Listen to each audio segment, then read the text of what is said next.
ایک میاں بیوی کا کیس میرے پاس آیا۔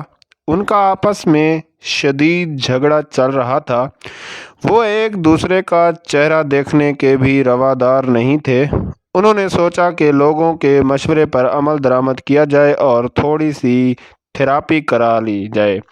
جب وہ دونوں میرے آفس میں داخل ہوئے تو میں نے دونوں کے چہرے پر سخت کشیدگی دیکھی۔ میں نے ان دونوں کو بیٹھنے کے لیے بولا۔ جب وہ بیٹھ گئے تو میں نے بولا کہ اب آپ بتائیں کہ آپ کو کیا مسئلہ ہے؟ تو وہ دونوں یکدم بولنا شروع ہو گئے اور ایک سانس میں ایک دوسرے پر تنقید کے پہاڑ ڈال دیے۔ دونوں اپنے موقف سے پیچھے ہٹنے کو تیار نہ تھے۔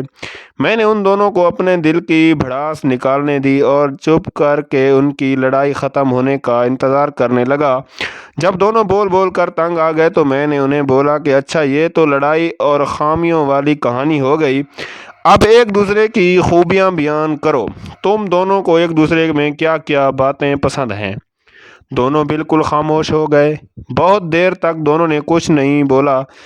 مجھے سمجھ آ گئی کہ ان کو ایک دوسرے پر اتنا شدید غصہ ہے کہ ایک دوسرے کی کوئی اچھی بات یاد ہی نہیں ہے اور نہ ہی یاد کرنا چاہتے تھے۔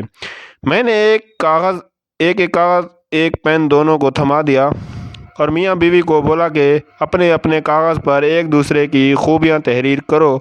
ایک دفعہ پھر بہت دیر دونوں کچھ بھی نہ لکھا اور غصہ ان کے چہروں پر عیاں تھا۔ بہت دیر کے بعد خاوند نے جیسے ہی اپنے کاغذ پر کچھ لکھنا شروع کیا تو ایک دم ہی اس کی بیگم بھی تیز تیز اپنے کاغذ پر کچھ لکھنے لگ گئی۔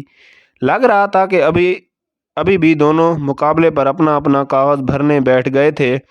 جب انہوں نے لکھ لیا تو بیوی نے اپنا کاغذ مجھے تھمایا۔ میں نے اسے واپس کرتے ہوئے بولا کہ اسے اپنے شوہر کو دو، وہ خود ہی پڑھے گا۔ بیوی نے اسے دے دیا اور اس کا کاغذ لے لیا۔ دونوں نے پڑھنا شروع کیا۔ تھوڑی دیر بعد بیوی کی آنکھوں سے آنسو جاری ہو گئے۔ وہ دونوں ایک دوسرے کی تعریفیں پڑھ کر بہت خوش ہوئے۔ کمرے کی فضا ایک دم تبدیل ہو گئی تھی۔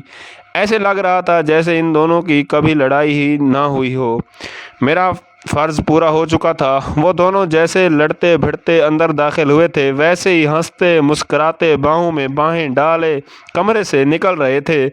ہر انسان بہت سی خوبیوں اور خامیوں کا مجموعہ ہوتا ہے۔ اگر آپ کو یہ کہانی اچھی لگی ہے تو لائک اور سبسکرائب